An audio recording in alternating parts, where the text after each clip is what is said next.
보카치오는 이탈리아의 소설가이면서 시인입니다. 14세기 유럽에 어마어마한 그 흑사병이 전염병이 돌았죠.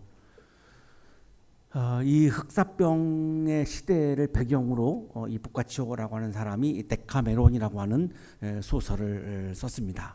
이 데카라고 하는 말은 그리스어로 10이라고 하는 그런 뜻이고, 이 헤메라 라고 하는 말은 날이라고 하는 말인데, 이 데카와 헤메라를 조합해서 이 데카메론이라고 제목을 이 보카치오라고 하는 사람이 그렇게 제목을 붙였습니다. 그러니까 10일간의 이야기다, 이런 뜻이죠. 흑사병으로 많은 사람들이 죽어가는데 피렌체라고 하는 도시만 해서 10만 명이 죽었다고 보카치오가 우리들에게 전합니다. 10만 명이 막 죽어나가는 그런 상황에서 7명의 여성과 3명의 남성들이 대화를 나눕니다. 10일 동안 100편의 이야기입니다. 그 100편의 이야기를 모은 책이 이 데카메론이라고 하는 그런 책입니다. 첫 문장이 이렇게 시작합니다.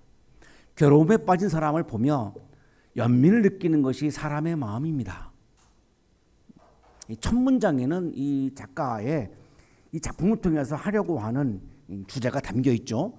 괴로움에 빠진 사람을 보면 연민을 느끼는 것이 사람의 마음입니다. 내 옆에 어떤 사람이 고통을 받고 있으면 고소하다라고 하는 게 아니라 참 안 됐구나, 불쌍하구나, 이런 연민의 마음을 갖는 것이 사람이다. 그러니까 인간성에 대한 말로 이 작품을 시작하는 겁니다. 인간이란 고통을 받고 있는 사람이 옆에 있으면 불쌍한 마음이 들고 연민의 마음을 드는 게 사람이지, 그 연민의 마음과 불쌍한 마음이 들지 않으면 사람도 아니야. 사실 이런 말을 지금 이렇게 뭐 그냥 작가니까 이렇게 좋은 문장으로 표현을 하는 거죠. 그냥 쉽게 말하면 내 옆에 있는 사람이 고통을 당하고 있는데 불쌍한 마음이 안 들어? 연민의 마음이 안 들어? 그럼 넌 사람도 아니야. 사실 이 말을 이렇게 하고 있는 거죠. 인간이라고 하는 존재는 고통을 받고 있는 사람에게 연민을 느끼는 존재다, 이렇게 말하고 있는 겁니다. 지금 내 옆에 있는 분은 중간고사를 치느라고 굉장히 힘들었습니다. 굉장히 고통을 받았죠. 그러니까 지금 앉아있는 옆에 있는 사람에게서 내가 연민의 마음을 느끼지 못하면 사람도 그 다음에는 생략하겠습니다. 차마 말을 못하겠어요. 좀 수고 많았다, 힘들었구나, 참 안 됐다, 불쌍하다, 이런 마음이 드는 게 정상이다, 지금 이런 겁니다.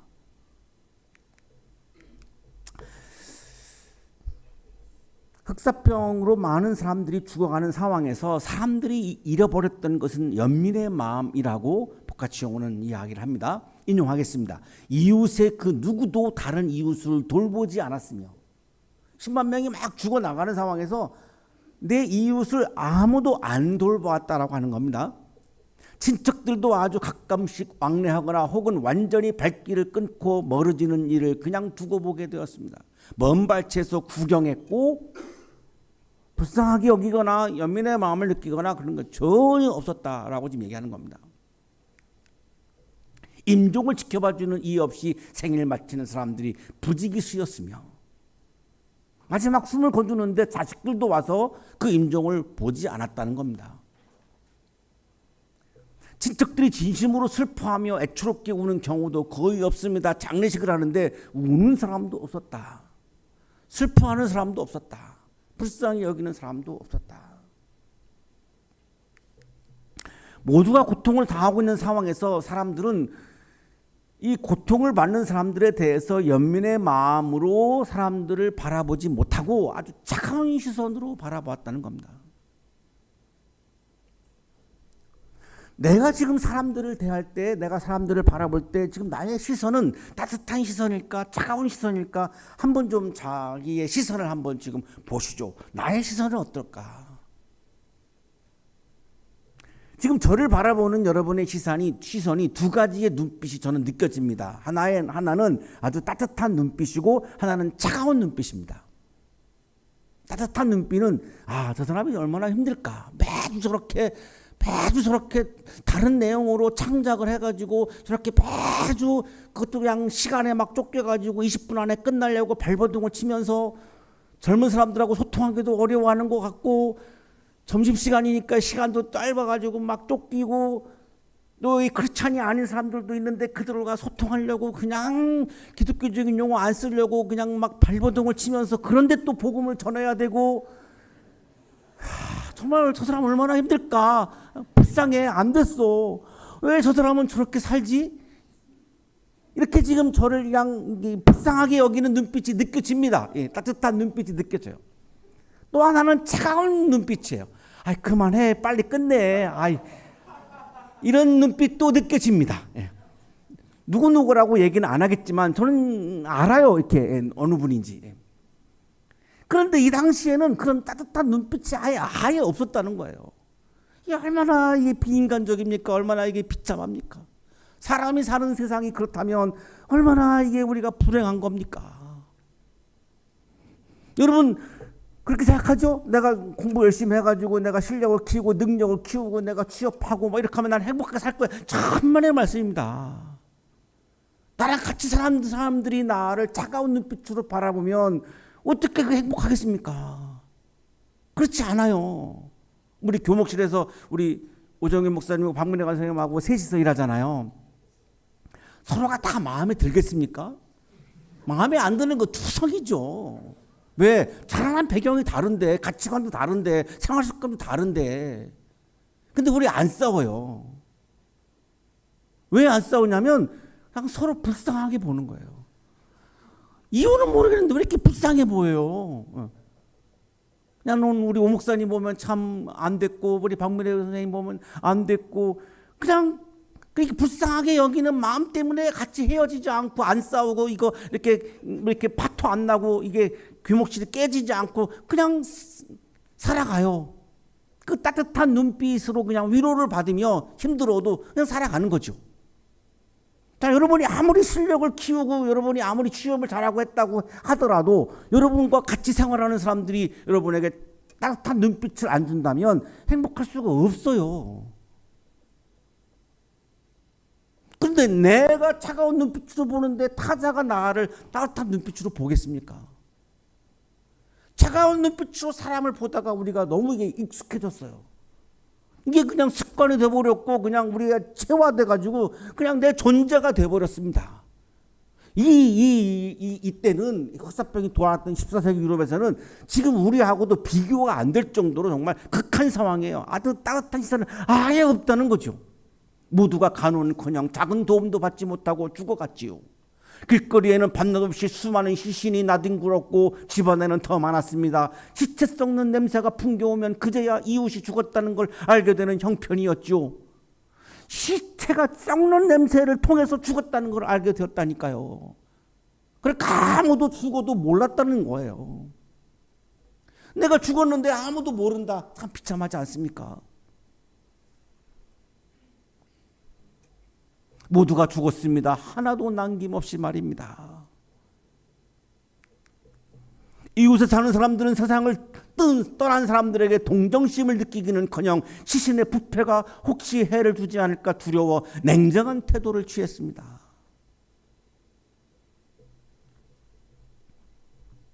오늘 우리들의 질문은 신앙이란 무엇인가, 영성이란 무엇인가, 믿음이란 무엇인가, 그리스도인의 자세는 어떤 것일까를 지금 고민하는데 오늘 우리는 사람을 연민의 눈으로 바라보시는 예수님을 만나고 있습니다.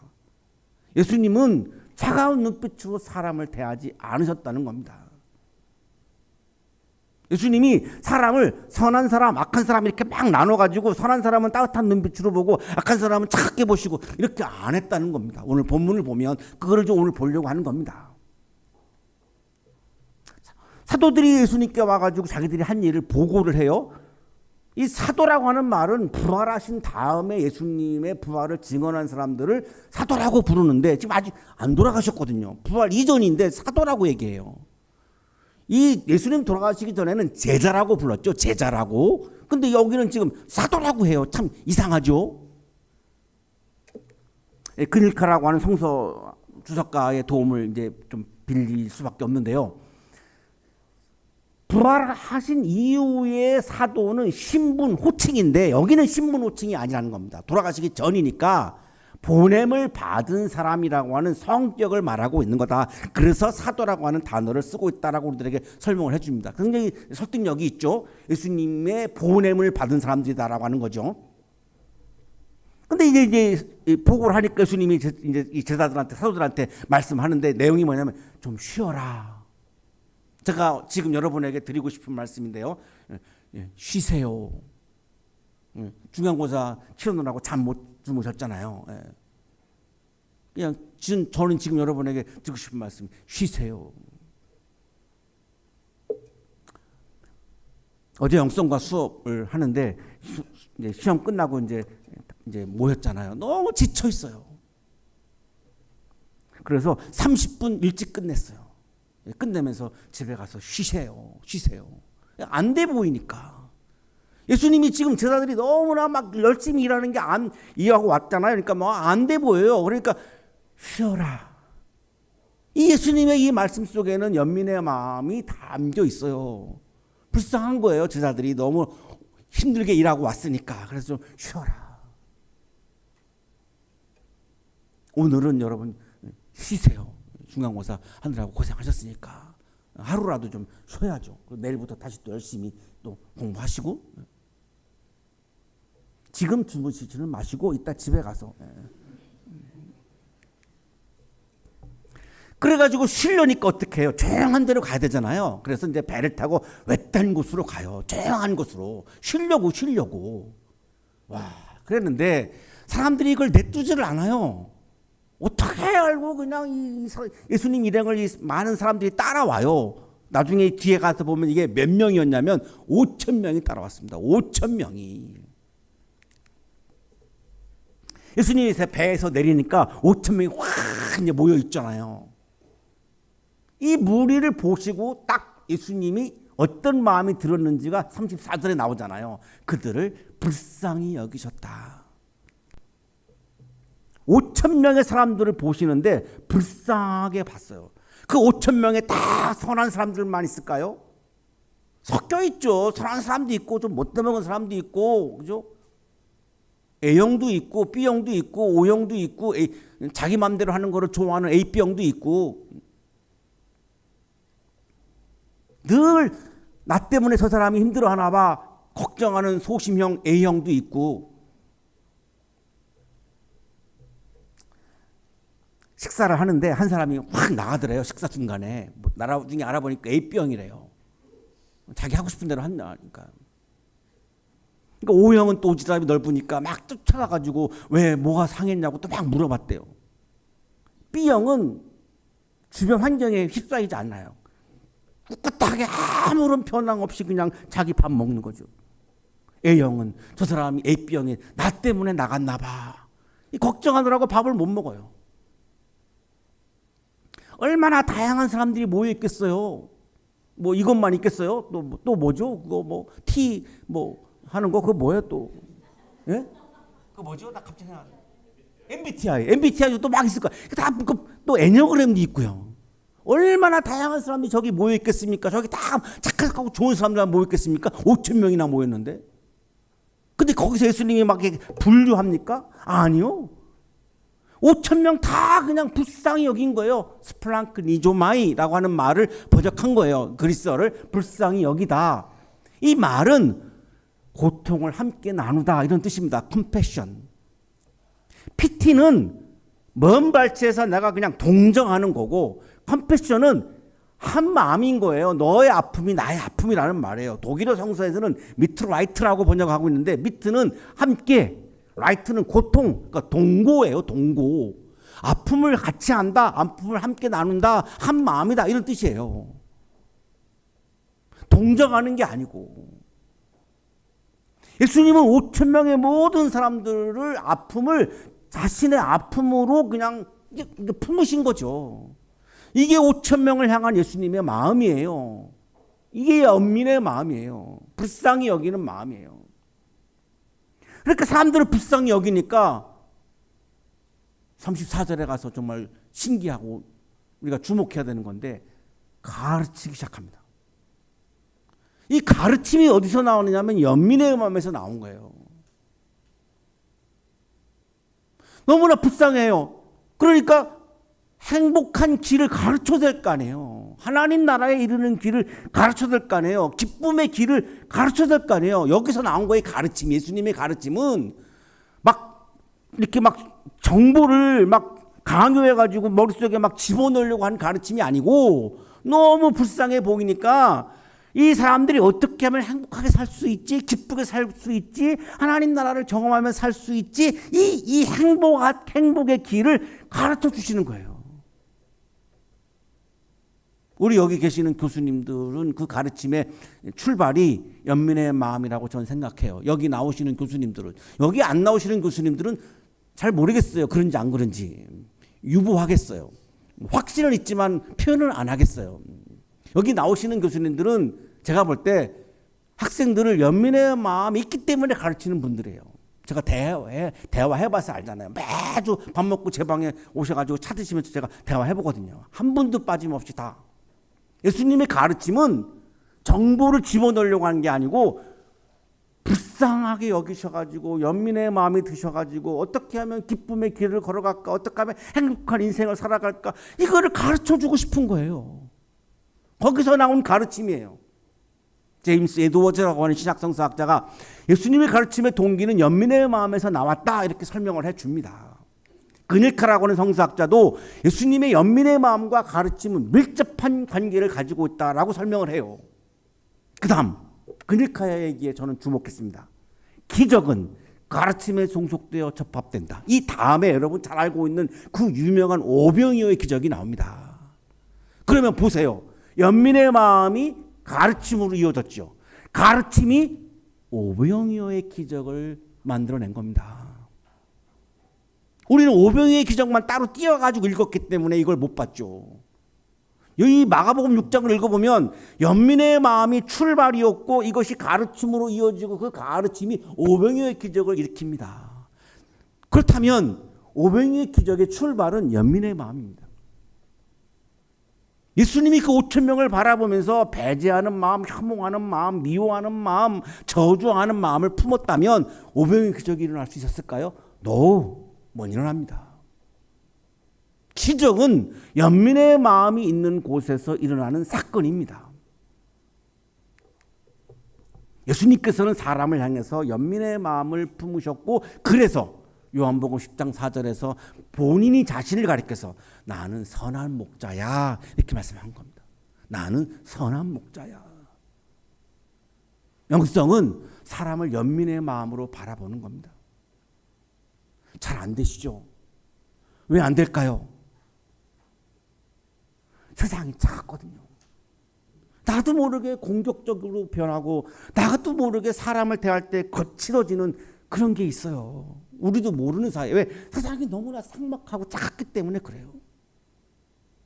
그리스도인은 누굴까요? 그런 상황에서도 나는 예수님 바라보면서 예수님의 그 연민의 마음을 내 마음에 채워서 이 차가운 세상을 예수님이 꿈꾸시고 예수님이 바라셨던 그런 따뜻한 시선이 가득한 세상으로 조금씩 바꿔나가는 사람이 그리스도인인 거죠.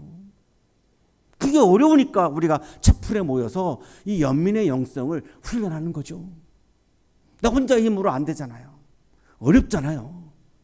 이 말씀 훈련을 통해서 자꾸만 내 마음속에 차가운 마음을 이렇게 자꾸 나가게 하고 예수님이 보여줬던 이 따뜻한 마음, 연민의 마음, 불쌍히 여기는 마음, 사랑을 실천하는 마음 자꾸만 내 마음에 채워서 이게 더 충만케 하면 이 차가운 세상에서도 내가 사람을 연민의 마음으로 볼 수 있거든요. 지난주에 장례식을 제가 인도를 했어요. 우리 이제 주일교회 우리 교인의 어머님이었죠. 아버님 어머님이었죠. 목사님, 오목사님 그죠? 갑자기. 예.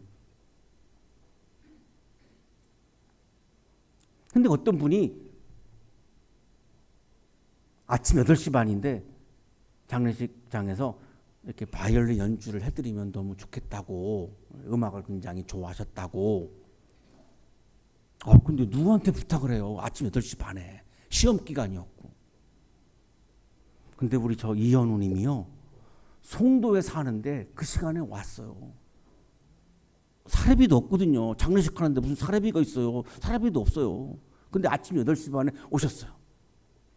와, 난 깜짝 놀랐거든요. 야, 저 이현우님이 무슨 마음으로 왔을까? 돈 때문에 왔을까? 돈 안 준다고 없다고 그랬거든요. 우리는 돈 못 준다고, 돈 없기 때문에. 근데도 왔어요. 무슨 마음이지? 연주할 때가 그렇게 없나? 그것도 아닌 것 같고, 체풀 때마다 우리 연주하니까요. 제 결론은 그거였어요. 돌아가시는 분이 누군지도 모르지만 어쨌든 불쌍한 마음을 품으셨구나. 그러니까 그 이른 아침에 송도에서 우리 한양대병원 장례식까지 와가지고 30분 동안 진행하는 장례식에서 바이올 연주를 하신 거예요. 그게 연민의 마음이 아니고서 어떻게 그게 가능하겠어요? 네, 이따 끝나고 물어보려고 하는데 어떤 마음이었느냐고. 내 추측이 아마 맞을 거예요. 그렇지 않고 다른 설명이 불가능해요. 제가 올해 결혼 39주년인가 40주년인가 그래요. 제가 왜 버림받지 않고 아내하고 살고 있는지 아세요? 버림받아도 벌써 받았죠. 제가 좋은 구석이 없는 사람이에요. 진짜로요. 버림받았어도 벌써 버림받았죠. 근데 지금까지 사는 거는 제 아내가 저를 불쌍히 여기서 그래요. 결혼 초에 저한테 막 불만을 얘기해요. 그래서 제가 자라나온 환경을 쫙 얘기해 줬어요. 저는 제 옷도 제가 못 정했고, 제 신발도 제가 못 정했고, 전공도 제가 못 정했고, 학교도 제가 못 정했고, 직업도 제가 못 정했고, 다 아버지가 정했다고. 막 그렇게 살아왔다고. 그랬더니 어떻게 그렇게 살았냐고 나보고 불쌍하다고 막 우는 거예요. 제 아내가. 내가 살아남은 과정을 오늘 디테일하게는 말씀 못 드리지만 쭉 얘기했더니 너무 불쌍하다고 나보고 나한테 막 불평하더니 갑자기 톤이 바뀌어가지고 내가 불쌍하다고 막 울어요. 그래서 나를 안 버리고 지금까지 사는 거예요. 40년 동안. 사람을 향해서 내가 불쌍한 마음이 들어야, 연민의 마음이 들어야 서로 사랑하며 살 수 있는 거예요. 안 그러면요, 어떻게 사랑해요? 나하고 다른 사람을. 도스토옙스키가 33살에 감옥에서 나와요. 신약성서를 선물로 준 비즈나 포인에게 편지를 써요. 이 편지에서 예수님은, 내가 믿는 예수님은 연민의 마음이 넘치는 분이라고 고백을 합니다. 내가 다른 사람들로부터 사랑받고 있다는 걸 깨닫습니다. 그런 순간에 모든 것이 명확하고 성스럽게 느껴지는 믿음의 상징을 스스로 그려볼 수 있었습니다. 그 상징은 매우 간단합니다. 그건 바로 그리스도보다 더 아름답고 심오하며 연민이 넘치며 합리적이고 용기 있고 완벽한 것은 없다는 믿음입니다. 예수님만큼 연민이 마음이 충만한 사람은 내가 본 적이 없습니다. 이 고백입니다. 예수님은 상상 이상으로, 우리가 상상하는 것 이상으로 어마어마한 연민의 마음으로 사셨다는 거예요. 그리스도인은 누구죠? 예수님을 따라가는 사람이죠. 뭘 따라갑니까? 오늘 본문에서 연민의 마음을 품으셨던 예수님을 우리가 닮아가려고 하고 따라가려고 하는 사람이 그리스도인이고, 그게 바로 영성입니다. 사랑하는 한양인 여러분, 예수님을 사람을 차가운 혐오와 정죄의 눈빛이 아니라 따스한 연민의 눈빛으로 바라보며 우리에게 은혜를 베풀어 주신 분입니다. 그래서 저는 오늘도 죄인이지만 설교하고 있죠. 예수님이 나에게 연민의 마음을 품자라 했으면 죄인인 제가 여기서 어떻게 지금 설교를 하겠습니까? 예수님을 따르는 그리스도인은 사람들을 혐오와 정죄의 눈빛이 아니라 연민의 마음으로 바라보며 사랑을 실천하는 사람이에요. 다음 주에 우리가 모였을 때 오늘보다 더 우리의 눈빛이 따뜻하고 연민의 시선이 더욱더 충만하고 그랬으면 좋겠어요. 다음 주에 저는 한번 확인해 보려고 하는데, 다음 주는 우리 오 목사님 설교시구나. 우리 오 목사님을 바라보는 여러분의 눈빛이 얼마나 더 따뜻해졌는지 제가 이렇게 뒤돌아서 확인해 보겠습니다. 사랑하는 하나님 여러분, 우리는 차가운 세상에서 나도 모르게 공격적으로 변하고 거칠어질 때가 많으며 살아갑니다. 제풀의 자리에서 예수님께서 보여주신 연민의 영성을 키우셔서, 연민의 영성은 놀라운 사건을 일으킨다라고 하는 것을 믿으시고 사랑을 실천하는 자리에서 하나님 나라의 놀라운 사건을 경험하는 여러분의 삶이 되시기를 간절히 축원합니다. 거룩하신 주님, 우리의 눈빛이 너무나 차가워질 때가 많습니다. 우리의 시선이 차가워질 때가 많습니다. 따뜻한 마음을 잃을 때가 많습니다. 예수님이 품으셨던 따뜻한 마음을, 연민의 마음을 우리의 마음에 부어주셔서 연민의 마음을 품어 놀라운 사건을 경험하는 멋진 한양인으로 살게 해 주옵소서. 예수 그리스도 이름으로 기도하옵나이다. 아멘.